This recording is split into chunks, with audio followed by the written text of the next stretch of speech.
Hello, you're listening to Storytelling Saga, the podcast that shares stories. I'm your host, Allie, and this week I'm excited to welcome Patricia Miranda to the show. Welcome, Patricia. Thank you for having me. Patricia, of course, the co-founder of Old School Lane. And I remember, too, I actually interviewed you for my blog. I'll be sure to share that link with everyone. Yeah, that was a lot of fun. Yeah. And today we're each going to be sharing our top 5 favorite animated antagonists. And I was purposely vague. I just said animated antagonists, so it could be from a movie, a show, anything at all. So I'm curious to hear, what's your top 5, Patricia? Yeah, absolutely. And I'm looking forward to hearing what yours is as well, to kind of like compare and contrast. Right, because, with villains, the thing with them, it's, of course they are against the protagonist. They are an obstacle for the protagonist, but they also have their own nuances, their own fears, so something that kind of rounds them out as instead of just being evil, Mm-hmm. And I think that an interesting thing about antagonists is that they could either be really sinister or they can be over the top, but at the same time, they're remembered for a reason for a lot of people. For some people, they even think that they're like the best thing about a movie or a TV show or a video game or what have you. Very true, very true. All right, so why don't you kick it off? What is your number 5? My number 5, I'm gonna deviate a little bit with video game series. Cool, okay. Yeah, so my favorite video game series of all time is the Metroid series. I'm sure if you've listened to my podcast, Casual Chats, I did a Metroid podcast in honor of its 30th anniversary with a few friends of mine. And I think that as of to this day, it's still my favorite podcast because it's talking about my favorite series. So out of all of the villains that are featured in the Metroid series, and there's a lot of them, I'm going to have to say that at number 5, I'm going to have to say Ridley. Okay, and why so? Okay, I now, out of all of the Nintendo villains, I mean, as for the classic ones like Mario and Zelda and what have you, Metroid has a very special case with its villains, especially with Ridley, in which there's a actual motivation. With Bowser, he kidnaps the princess and Mario saves her, and with The Legend of Zelda, Ganon is trying to get the Triforce, and he's trying to prevent that from happening, and so on and so forth. But with Ridley, if you ever read the Metroid manga, Ridley was responsible for killing Samus's parents. Samus, who is the main protagonist of the Metroid series. Okay, So in the Metroid manga, it gives into more detail that Ridley killed Samus's parents, and he ate her mother so that he can restore himself because he was injured by an explosion that Samus's father had created to destroy their ship, which was carrying a type of mineral that Ridley wanted.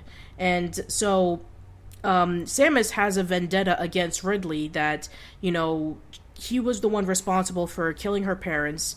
And Ridley, if you ever read through the manga, he is very sinister. He is very intelligent. He is always one step ahead of his goals. And, he is very ruthless. It's always very satisfying when, Ridley would come along into an installment of the Metroid series, and there's a reason why Samus is fighting against him. It's not just for some goal, like if Mario were fighting Bowser or something. It's actually for something very personal. Oh, wow. That's really cool. So it's a nice, rich backstory to all of it. Very cool. Okay, so my number 5, he's from South Park. Do you watch South Park, Patricia?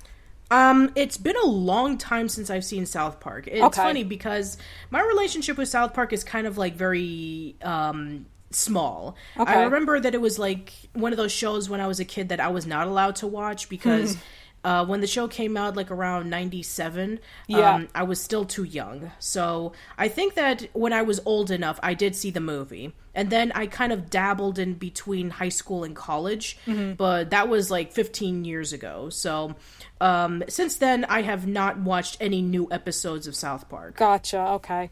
So I've been watching South Park since I was in middle school. So my number 5, he is Scott Tenorman. He's from the infamous episode Scott Tenorman Must Die. And it's I remember that episode. Okay, so you're familiar with that. Okay, because that is definitely a notorious episode of South Park. And it's not so much the character himself of Scott Tenorman, because he's really just, he's a punk teenager kid, but it's more what he does for the show, specifically with, you're familiar, of course, with Eric Cartman.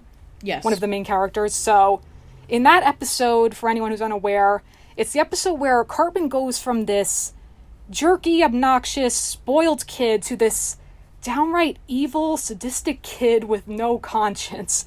And it's so messed up. And the long and short of it is that Scott owes Cartman $16.12. And so it culminates in this fair where Cartman is going to humiliate Scott. And then it turns out at the end, when he gives Scott this chili, that Cartman had Scott's parents killed, and he chopped them up and he put them in the chili. So it's so absolutely messed up and crazy, and it's just this turning point for Eric Cartman. So for that reason alone, that's why I have to give props to Scott Tenorman. Oh man. Yeah, especially when he's like completely shocked that he ate his parents, and then he starts crying and Cartman is like licking his tears. Yes, and he's like, oh, the sweet taste of sadness or whatever. Oh my goodness. And actually, so this is a spoiler for everyone, but if you haven't seen it. So there's an episode where Scott Tenorman returns. It's called 201. And in that one, so it turns out that actually Scott Tenorman's dad was in fact also Cartman's dad. So Cartman unknowingly killed... This is interesting. Yeah. I did not know this because in an early episode of South Park, there was this huge thing. I remember this because I think at that point I was old enough to watch it. There was this huge event about like who's Cartman's father, and then there was talks about like Cartman's mother was like having an affair with pretty much every man in South Park. Yes, and then it turns out that Cartman's mom was like a hermaphrodite, and she was the biological. It's complicated. Right. So I had no idea about this. Yeah, because so it turns out that he was a player on the Denver Broncos, and she had slept with him. So he was Cartman's biological dad. So that means they were technically half brothers. So there you go. Just some interesting backstory into all of that. That just makes it even more messed up. Exactly. Oh man. So you're number 4? I know on that note, right? Yeah. My goodness, I had no idea about this. Maybe I should start watching it again. It's a great show. I mean, not to just... I'll talk about South Park, but real quick, it's so satirical and it's so hilarious. It is a crass show, mind you, but it's such a great show. Yeah. Yeah, I take it that, it's gotten a lot more... topical. It's gotten a lot more topical over time. Yeah. It makes a lot of sense, of course. But yeah, let's see. My number 4 would have to go into it depends on which incarnation you're talking about, but with Teenage Mutant Ninja Turtles, I'm gonna have to say the Shredder.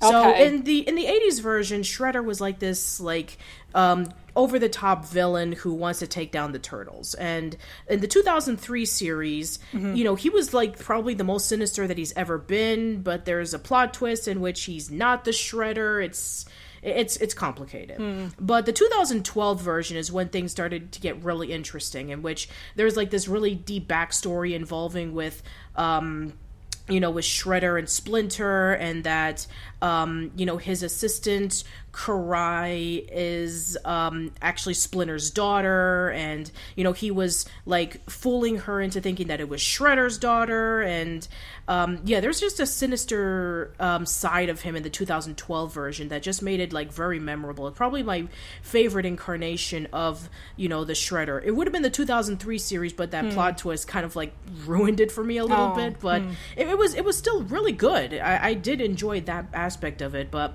I do like that the Shredder is just as threatening as he looks. I mean, I know that with all the spikes and all that stuff, he kind of looks silly, but if it's played well, especially since he's kind of like this ninja master, it's kind of like a threatening.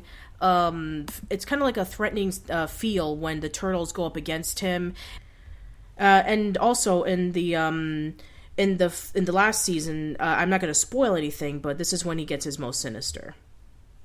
Oh, cool. Yeah, that's the thing with like big franchises like that there's so many iterations, like you just said, and because now it's on Nickelodeon, right? There's another new version of it, if I'm not mistaken. Yeah, but I haven't seen it yet. It's Rise of the TMNT. Oh. It's called. Right. Is that one CGI or it's not? I think, no, it's not CGI like in the 2012 version. It's 2D animation. And Gotcha. From what I've seen in like clips, it looks really nice. But I've heard people to critique it, saying like, the turtles are a little bit too wacky and, that kind of stuff. But again, I've never seen it. But at some point I will have to, because I have seen the 3 incarnations of the turtles. So I used to do a podcast a few years ago with my friend Kevin, who's the other co-founder of Old School Lane. It was called Turtle Talk, and we talked about like the latest episode of TMNT 2012 at the time. We talked about the movies. We've interviewed Renee Jacobs, who was the original April O'Neil, and Andrew Farago. He wrote a book about TMNT. So yeah, we at Old School Lane love TMNT, and that's why Shredder has a personal, close attachment to my heart. Nice. That's awesome. Okay, so my number 4, a classic Nickelodeon character from SpongeBob SquarePants. Gotta give some love to Sheldon J. Plankton. Voiced, of course, by Mr. Lawrence, or Doug Lawrence. And in the first episode that he's in, Plankton, it's called, when he's introduced, and of course, his main goal, he wants to steal the Krabby Patty formula. And when he's talking to Mr. Krabs, and he says, "Hear me, Krabs. When I discover the formula for Krabby Patties, I'll run you out of business. I went to college."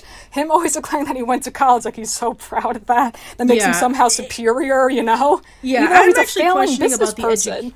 I'm actually questioning about the education in Bikini Bottom. It's like, do the fish, after they graduate from high school, is that all they do? I mean, it's Good like... point.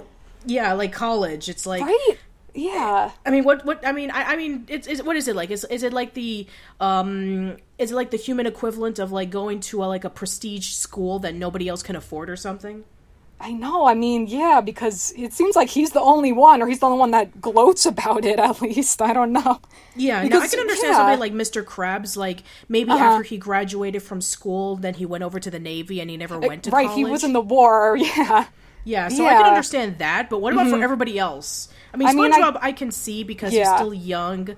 Squidward would be the kind of person who would go to college. Some fancy art school, right? Yeah, exactly. And then I don't know about good old Patrick.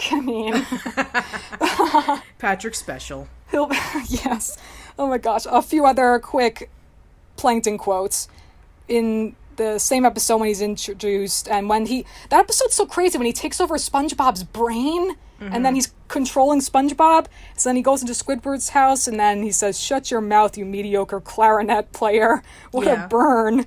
And then, of course, in the classic Band Geeks episode, when he says, "Do instruments of torture count?"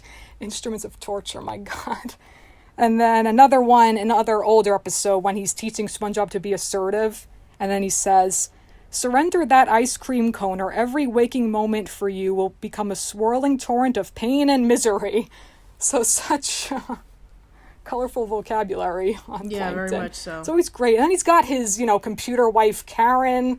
Yeah, I've been hearing some stuff on Twitter that apparently the 20th anniversary special is going to have them with a baby or something. Really? I think so. I don't know. Oh, boy. That should be interesting. Oh, man, to say the least. Oh, wow. So what will it be? Like a calculator or something? Yeah. Oh, wow. That sounds about right. Well, oh my god. I can't wonder what I can understand something like in Futurama where Professor Farnsworth, he took a scab from his body and he used it to clone his son, Hubert. What would it be like for Plankton? Like, that raises so many questions. Oh my goodness, wow. Yeah, that is something to ponder. Well, I'm sure we'll find that out in May. Oh boy. Okay, so, your number 3? Okay, sure. My number 3. Let's see. My number 3, I'm going to go over to Batman the Animated Series. Or with any Batman incarnation, it'll have to be the Joker. Okay, so yeah. What I really like about the Joker, I remember when I first saw Batman the Animated Series as a kid, I remember of how absolutely insane the Joker was. But at the same time, there's a menacing presence to him, that he acts really crazy and he's fun, but at the same time he just has this deviousness to him, the way that he plans Batman's demise, or the way that he treats Harley Quinn in an abusive way. It's such a it's such a really complex character, because depending on which incarnation of Joker, he either has like an elaborate backstory where he was a failing comedian and he tries to support his pregnant wife, and he gets himself into like a robbery inside of a plant, and he accidentally falls into acid when Batman is knocking him over, and then he turns into the Joker, or he has no backstory at all, and the mystery of him is what keeps you wondering about how did this guy turn into what he is. So yeah, I think that I know it's a bit of a cliche to add the Joker in when it comes to talking about iconic Batman characters, because there's a lot, like the Penguin or the Riddler or Scarecrow. But for like the Batman animated series, and if you want to talk about the Batman movies like Batman 89 or The Dark Knight, that's fine. But yeah, I think that Joker from the animated series is my favorite. Nice. Even his appearance too, it's very memorable. It sticks out compared to, well, really all the characters in Batman. It's like all iconic, the bat signal, all of that. But yeah, I mean, also, I know it's not animated, but what's your opinion on Heath Ledger's, like, that's considered one of the best interpretations of the Joker? Yeah. Like his performance? I thought it was pretty good. I thought that, his take on Batman was a little bit more psychotic, and he all he wants to do is to bring chaos into everything. I thought it was very interesting. Definitely a different take on Batman. I mean, I know that 89 Joker was also kind of similar. I thought that Heath Ledger's Batman Joker was pretty good. Cool. Okay, so my number 3 from the Powerpuff Girls, I gotta give love to Mojo Jojo, voiced by Roger Jackson. And I mean, there are so many great villains in that show. I mean, him is so sinister. He's a really great character. But yeah, Mojo, I would say, is the main villain. I'm pretty sure he's featured in the most out of all the other villains in that show. Yeah, and also he has a backstory that connects to the Powerpuff Girls. Right, yeah, I was gonna... you can get into it if you want. Go for it. Okay, so, yeah, he was the professor's monkey. Yeah. And he accidentally knocked himself into the chemical X, and that was how he became really intelligent. And with him knocking the chemical X, he accidentally poured into the concoction that the Powerpuff Girls were created. So in a sense, he actually created the Powerpuff Girls by accident. So he created his enemies. And it explains a lot more in detail with the Powerpuff Girls movie. Yeah. See, that's such a great twist. Because, I mean, the only thing, though, is that there's no continuity, because in the theme song, it's Professor, as if he accidentally knocks his arm into the beaker that breaks the chemical X, Yeah. But that's okay. I mean, it works that it's so much more clever that Mojo is the one that does it. And, okay, so I have a few quotes for Mojo when he just says curses all the time. And then the episode where it's his morning routine, and then he's upset that he only has 1 egg, and he's like, I need at least 2 eggs for nourishment. And then he's going to go get breakfast, and then there are these kids playing in his moat, and he's saying, hey, get out of that moat. It's not to be played in. They just keep playing. And then as he's walking away, he says, I must remember to destroy those kids after my breakfast has been eaten. And then when he's reading the paper, he says, now to catch up on the world's latest events that have happened, that this paper has reported with the words that they wrote. Just his weird way of speaking. It's great. It's overcomplicating a basic thing. It's just so, it's so funny, his delivery, too. And then, let's see. One more. Remember when Bubbles, becomes Mojo? Yes. Bubbles? So then, when she's talking like him, she's saying, I am Mojo, not Bubbles. And he says, I do not talk like that. The way I communicate is much different. I do not reiterate, repeat, reinstate the same thing over and over again. I am clear, concise, to the point. I mean, not quite Mojo, but not that's really, okay. No. Yep, nope. Now, I know that Mojo is featured in the 2016 Powerpuff Girls reboot. Does he act the same way? I'm not sure, because I've never seen the show. You're lucky you haven't seen it. I have seen I've seen 1 or 2. It was back a couple years ago, And I believe he is voiced by the same voice actor. And I know so is the professor, so is the mayor. Just the girls have different voice actors to my understanding. Yeah, I think I did hear about that. I remember, I think I remember a few years ago when they were talking about replacing the Powerpuff Girls, and E.G. Daily, Tara Strong, and Catherine Caffadini were like, we're happy to voice the girls again. Yeah. And for some reason, they were not called back. That's sad. I mean, because they're all so excellent in those roles. I mean, I think Bubbles for Tara Strong, that's one of her favorite roles. Yeah, So, I actually have a story about that. I think I cool. did tell this in my Powerpuff Girls podcast that I had with my co-host Kyle Nordy, but I was in a convention a few years ago where I was meeting Tara Strong for the first time, and I had to wait in line for like 2 hours. Oh, wow. And there was this guy right in front of me who was... he had his guitar and he was playing while we were waiting, and he was talking a bunch of smack talk. Like, he was like this rebellious guy. So when he goes over to meet up with Tara, he kneels down in front of her and says, "Oh, beloved queen of voice acting, will you please sign my guitar?" And so she signs it, and then, she's, says something in her Twilight Sparkle voice, because there were a lot of bronies there. And so then he said, "Can you do Bubbles?" And then she did, and then he screamed like a girl. It was like the most amazing thing I've ever seen. It's like, you have this guy who went from playing his guitar, talking about like politics, and then he's going from like a little kid who just heard Bubbles talking. It was probably one of my favorite experiences ever in a convention. That is awesome. Oh, that's sweet in a way. The power of Bubbles, power of the Powerpuff Girls. That's cute. Yes, exactly. Uh-huh. The power of Bubbles can be able to revert a rebellious guitar player into a little kid again. That's something, yeah. That's awesome. Very nice. Okay, so you're number 2. Oh man, this is very tough because, trying to decide on what my number 2 is, it's very difficult because, you're trying to like look at all the villains that came before, and you're trying to put into what can be like very, very sinister. So my number 2 is from Samurai Jack, and it's going to be Aku. Okay. So, so Samurai Jack, his purpose is to defeat Aku, and the only way he can defeat him is with a sword. And so Aku sends him into the future where he basically just takes over everything. Nobody else can defeat Aku because he is that powerful. And he basically has, taken over everything. He has...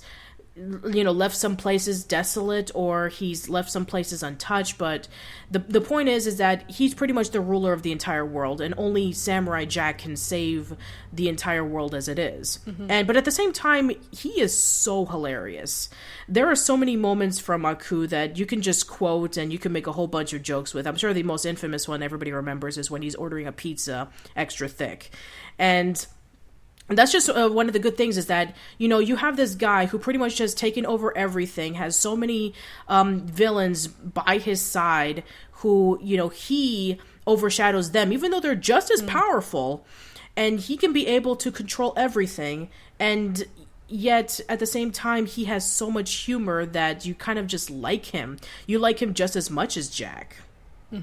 And by the way, correct me if I'm wrong, but his original voice actor had passed, right? And then they had to get someone else when it was revived? Yes. Well, it's a funny... Well, technically, Samurai Jack was... By the time Samurai Jack was over, the voice actor for Aku, Mako, was still alive. They replaced Mako's character of Iroh to somebody else whose name was Greg Baldwin. And he is a great Mako impersonator because he worked with him in theater, I think. And so, when Samurai Jack was revived for season 5, he did take over as Aku. I believe that Mako did voice Jack in the original 4 seasons of the original 4 seasons of Samurai Jack. I think he was alive at that point, but for Avatar, they did replace him at the middle of season 2. Gotcha, okay. That's a good one, yeah, for sure. All right, so my number 2 from Rugrats, Angelica Pickles. Ah. Yep. By the way, I literally just learned this. Angelica C. Pickles. Her middle name is Charlotte. Did you know that? Yes, I did. Really? Okay, I didn't know that. I don't know how I didn't know that. So Charlotte after her mom. Huh. I didn't know that. Anyway, she's voiced by Cheryl Chase. And, I mean, Angelica isn't my favorite character in this show. My favorite is Tommy, but she's just the perfect bully character to all the babies. She's so domineering. And she's really motivated a lot by jealousy, you know? And she likes to manipulate the babies just for her own personal amusement. I love, though, that she loves Cynthia. That's like her one saving grace in a way, that she's not totally evil. She has love for Cynthia. Yeah, exactly. And I think that what makes Angelica work is that, very similar to Ren from Ren and Stimpy, they have their sympathizing moments. Exactly. They have their moments in which they, even if they go way too far, they have moments in which they apologize and they try to do things right. So there is a bit of sympathy towards the character. It's not like a character that is completely irredeemable. Right. And if you, I don't know if you know this, but believe it or not, Arlene Klasky hated Angelica. Oh, actually, I think I did know that. Also, I know for a fact that the initial pitch for Chucky, but then it was quickly dismissed that he was going to be the bully character, but then he said, no, it kind of looks more like a little fearful kid, so then they did away with that. Yeah. Exactly.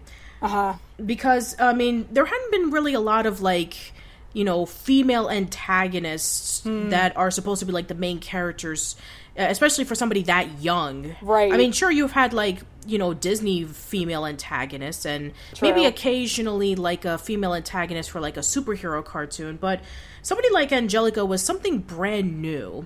And it had to be done right in a sense that, you know, she's supposed to be like this really mean, nasty character. Paul Germain, one of the co-creators of Rugrats, was heavily inspired by the character from Dallas, I believe, is J. Irving. And so, yeah, J.R. Irving. I didn't know that. Okay. Yeah, so he wanted Angelica to be like a J.R. Irving of the show, and somebody who's like really nasty and mean and, you know, very manipulative towards everybody. And Arlene Klasky hated Angelica because of that, because she felt it was too mean. But when the show was revived and then they, you know, brought in a whole bunch of new writers and Paul Germain left to work on Recess with Joe and Sullivan, they kind of toned down Angelica's character, but not to the point in which that, you know, they still kept her mean demeanor, but they did give her a lot more sympathetic moments, and so much so that Angelica became like the most popular character on Rugrats. She was featured in like TV Guide's top 50 greatest, you know, cartoon characters. Right. She was interviewed 7, for Rosie O'Donnell's talk Right. show. I remember that. Oh my God. They even had an album together. You're right. Oh, I wasn't aware of that. Oh, that's funny. Yeah, they had an album together where they would sing like various songs. I think it was Christmas, I don't remember, but that's hilarious. Yeah. Angelica was like the character for Rugrats that a lot of people really liked. And if you remember the Slimed An Oral History of Nickelodeon's Golden Age book, you know, even celebrities like Clint Eastwood and Susan Sarandon would talk about like how Angelica was like their favorite character on the show because their kids loved them. So, and you know, then as soon as the first Rugrats movie came out, then Arlene Klasky was like, yeah, I do like Angelica now. I do understand why people like her so much. And so much so that Klasky Chupo tried to replicate this character multiple times. Like, think about it. They try to do this for Mackenzie and Rocket Power, in which she has like the pigtails and she's a spoiled toddler. Okay, and she has a bunch of, and she's basically angry. And then they try to do something like this with Debbie from the Wild Thornberrys. You know, if she was like a teenager, like kind of smug and doesn't care about anything. Then they try to do this with like, you know, Miranda from As Told by Ginger, in which she's kind of like a mean antagonist with almost no redeeming qualities whatsoever. So they saw the success of Angelica and they try to replicate it multiple times. I mean, yeah, she for sure is an iconic character from this. I love this show. It's my favorite Nicktoon. So, okay, so I have a few quotes. So so she has these moments of reflection, but she quickly dismisses them. So one quote when she tricks Tommy and Chucky, and then she says to herself, maybe what I did was wrong. Nah, just nope, who cares?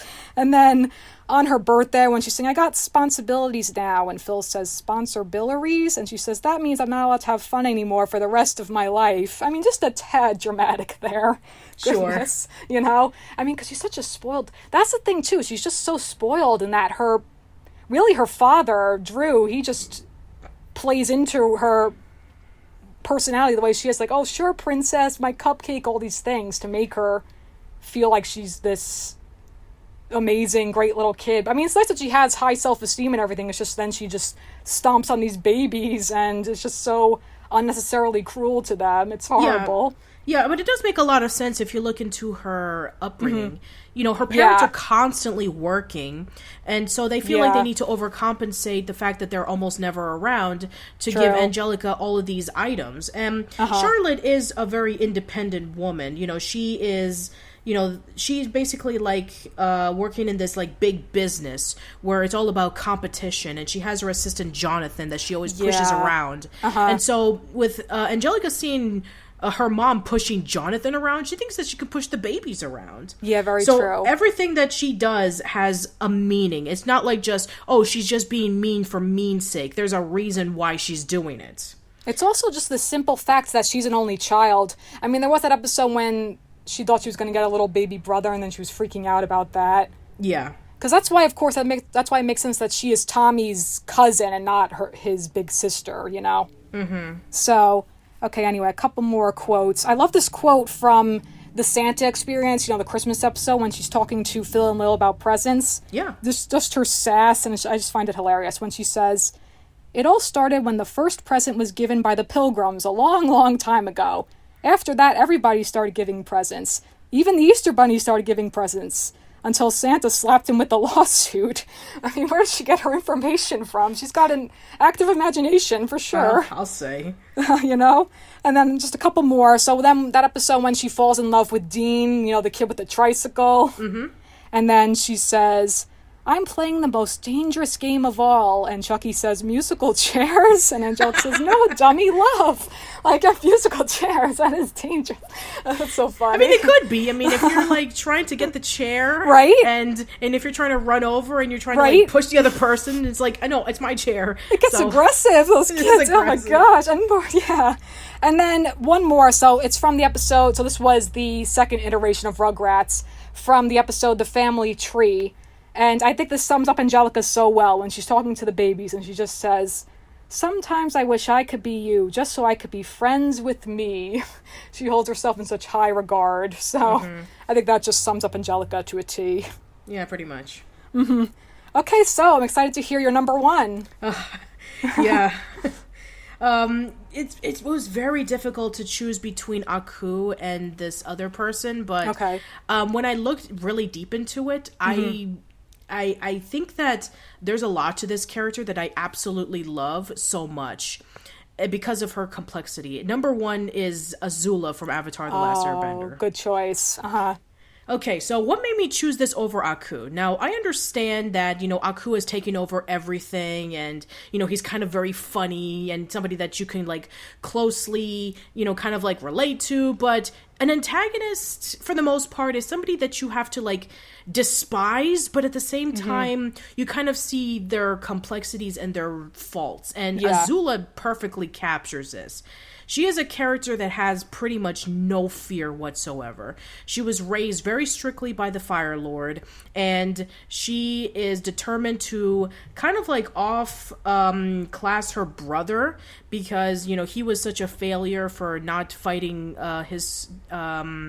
not fighting him in the Agni Kai, the fire duel, and that, you know, she trained herself to shoot out lightning, which only experienced firebenders can do, and she stops at nothing to try to, undo her brother's mistakes.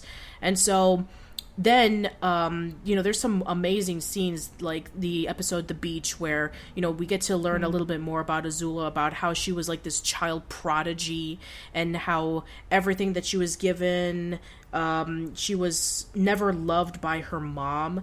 She always felt like Zuko was more loved by her mom than anything, because she was such a demanding character. She had like this sense of anger and pride that her mother feared, and that, she never received the same love. And, the scene where she's getting herself ready for her coronation, and then she sees a reflection of her mother talking about that she loves her and that she's angry and confused. You see the tears coming down from her face. And, that fight against Zula and Katara, where she kind of like breaks down and cries and almost goes through like a nervous breakdown. It's chilling. And I think in the comics, they explain a lot more of Azula and what she's doing, especially since Zuko releases Azula from a mental institution because they need to locate their mother. That's in the Avatar comics. So, yeah, there's a lot of things about Azula that I can talk about. And I actually met Grey Delisle Griffin at a convention a few years ago. Oh, awesome. And she says that out of all the characters that she enjoys doing, Azula may be her favorite, because if you've seen her like do various things on Twitter or on YouTube or something like that, where she would like order food from Starbucks, it says like, I want, it's like, yes, I would like an espresso or something like that. She does in her Azula voice. It's just so hilarious. You're right. She's such a complex character. That just makes you appreciate characters like that so much more. Mm-hmm. Wait, so I wasn't familiar with... So that came after the fact? These comics? I forgot about that. Yeah, the comics did come out around the time that Legend of Korra was on the air. Gotcha, okay. Yeah, the reason why is because originally there were supposed to be a 90-minute TV movie where they would feature that same story, but Nickelodeon turned it down so that the creators can work on season 2 of Legend of Korra because it was such a huge success. So, yeah, it's a bit of a complicated story for Legend of Korra in a sense in which at first they didn't want to pick it up because, it has a female protagonist, and all of our shows with female protagonists didn't go very well. So there was that, and then they were like, okay, we'll let you have one season. And so they tried to tell like a standalone story for the first season of Legend of Korra. But then it became such a huge success that they were like, no, we need a second season, while they were on the idea of creating this Avatar: The Last Airbender TV movie. And then they decided that we're not going to throw the story away, let's just turn it into comics. And they've been doing so ever since. Cool. And I'm sure you're familiar, they're going to be doing a live-action Avatar for Netflix. Yes, I have heard about that. Yeah, that seems, I don't know, seems interesting. But I mean, it works so well in animation, So yeah, they tried to do it live action, and it didn't work out. Oh my god, yeah, no. M. Night Shyamalan. Movie. Yes, exactly. The movie that even critics say that it made Dragon Ball Evolution look like a masterpiece. Oh boy. Wow. Oh gosh. I mean, I know that Mike DiMartino and Brian Konietzko are the executive producers, and they want to make sure that it does not fall into the same trappings as the Shyamalan movie, but right.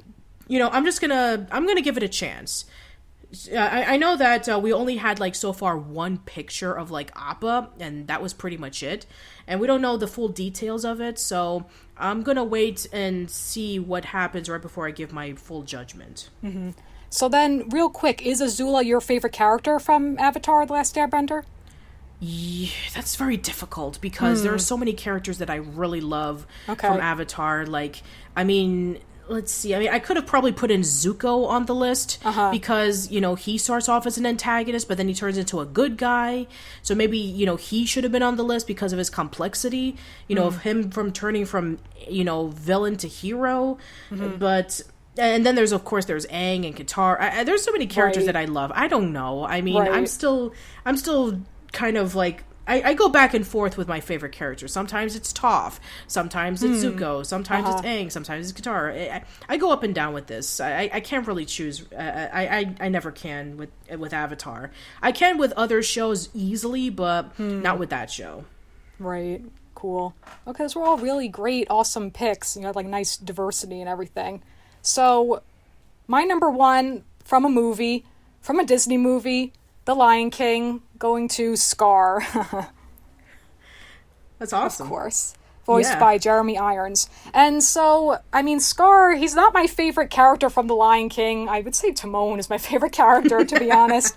But out of all the Disney villains, I would argue that he is the most evil. Because he kills Mufasa, his own brother, because he just wants to be in power. And he would have had the hyenas kill Simba, too. Just so terrible. But I love his sarcasm. I love his line, "I'm surrounded by idiots." Just so oof.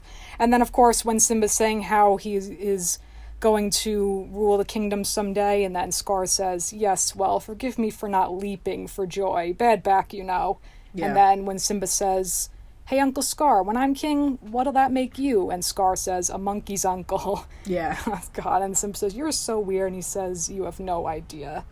So Scar is just, he's a great character. And of course I love the song "Be Prepared." And I don't know, are you familiar with this, with the song "Be Prepared"? That it's sung, it's not all sung by Jeremy Irons. Are you familiar with this? Yes, that it was partly sung by Jim Cummings. Yeah, it's one of those things where once you hear it, you can't unhear it. It's like he took over the rest after Scar sings, you won't get whatever he says. Yeah. Yeah, and then like it's the rest from Jim Cummings. Yeah, I thought that was clever though, because Jeremy Irons had hurt his vocal cords, I guess, when he was recording it. Possibly. Yeah. Mm-hmm.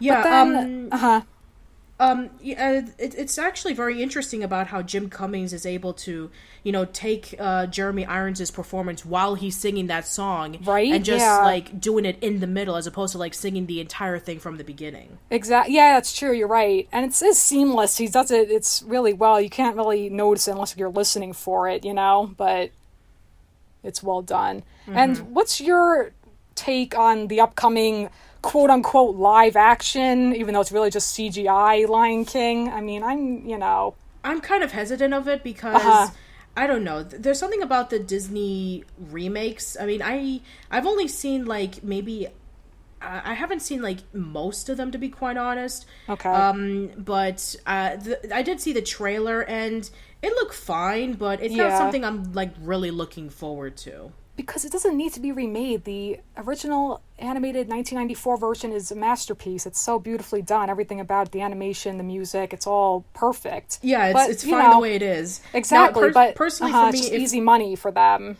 Yeah, it's very easy money. Right. And personally, for me, if they wanted to do a Disney remake, they should do it based off of one of their lesser Disney movies. Like, Pete's Dragon was one of those movies that needed a remake. And I think that other movies, deserve to have like a live action remake. Like, I know a lot of people say, "Oh, do Treasure Planet and Atlantis." It's like I can see those done as live action movies. Like, take the city of Atlantis and kind of like broaden it out and go into space with the ships and stuff like that. And I can see those. I can see that happening. Mm-hmm. But yeah, something like Lion King, I cannot see, them doing a remake of it because I think it's fine the way it is.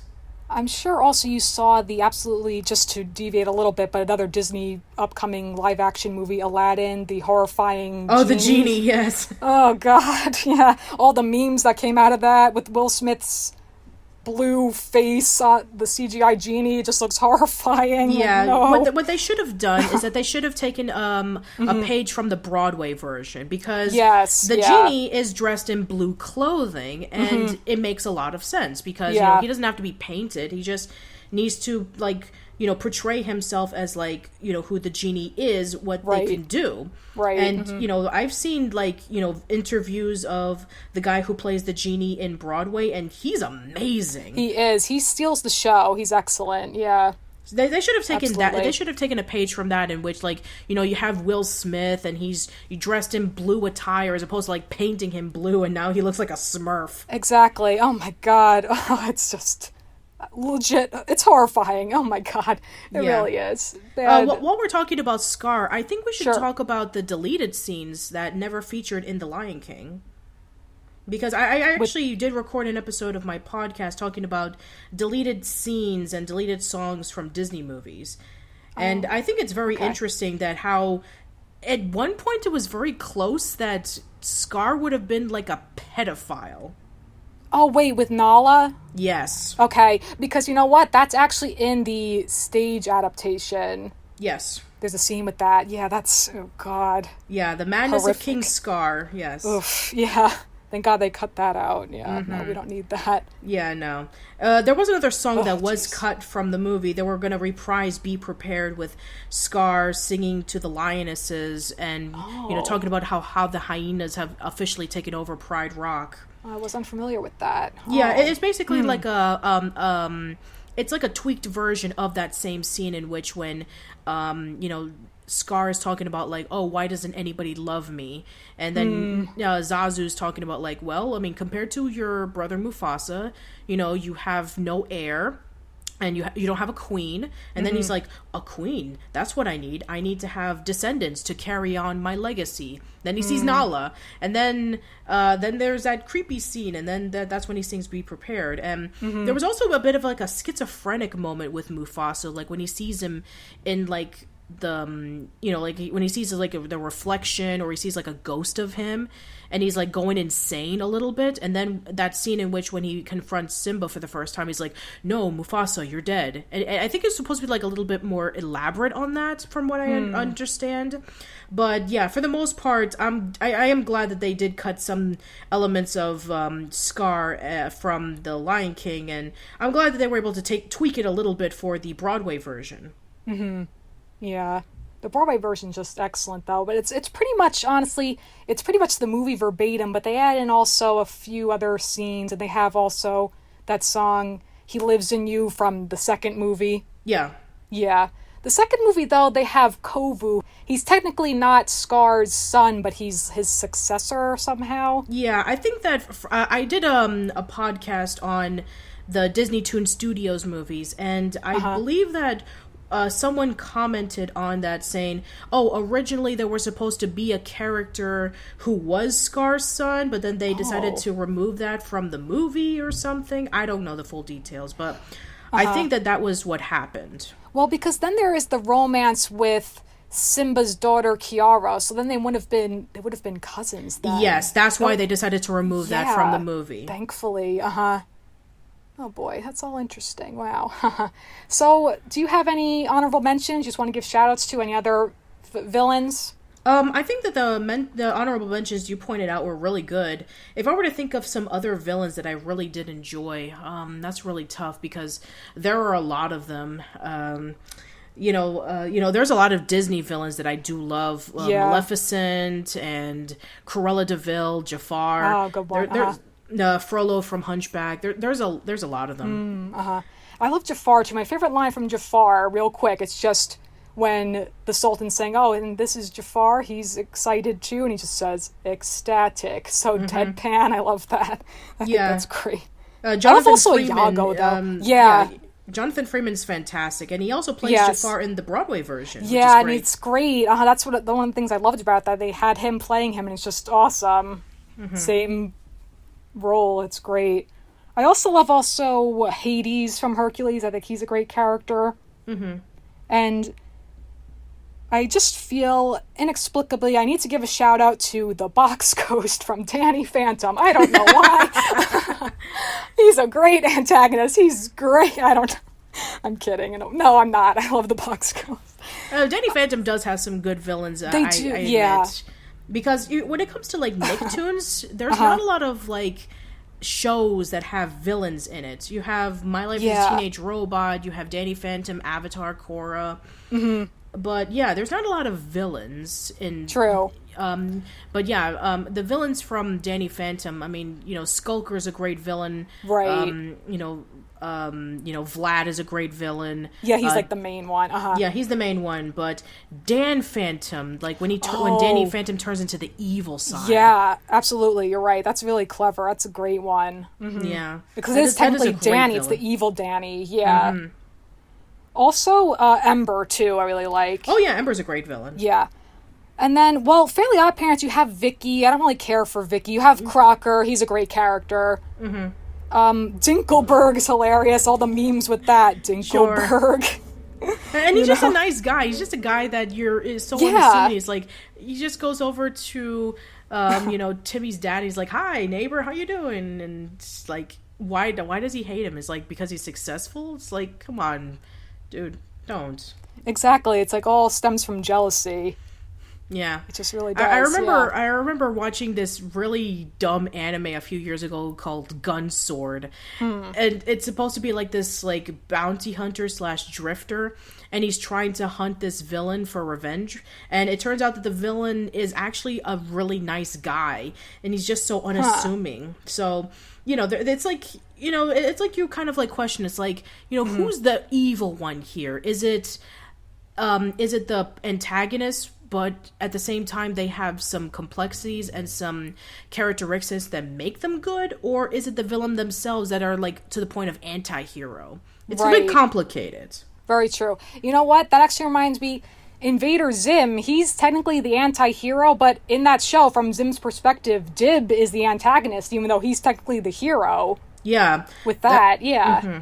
And I love Dib. He's my favorite character from that show. I love Dib. But I'm so excited for Invader Zim Enter the Florpus. Still no news on that. Same with the Rocco's movie. But yeah, it's so because management has changed. Yeah. Mm-hmm. But yeah, I'm looking forward to it as well whenever that comes out. Yeah, for sure. And then I also want to just ask you, I have a question for you. What is your opinion on surprise villains, such as Stinky Pete from Toy Story 2, Lotso Huggin' Bear, Toy Story 3, Charles Muntz in Up, Bellwether in Zootopia? There's plenty more, just some examples. What's your opinion on that? I think they're overplayed now. I agree. You know what, like, I would say in Toy Story 2 it was clever. In Toy Story 3 it was clever too. Like, the reveal itself I always find clever. But it's just, they overdo it in Disney movies. They kind of do. Where it loses its appeal, and it's like, okay, who's going to be the surprise villain? Exactly. So you're almost, I think waiting for it to happen. Yeah, exactly. I think that it's kind of like lost its luster now.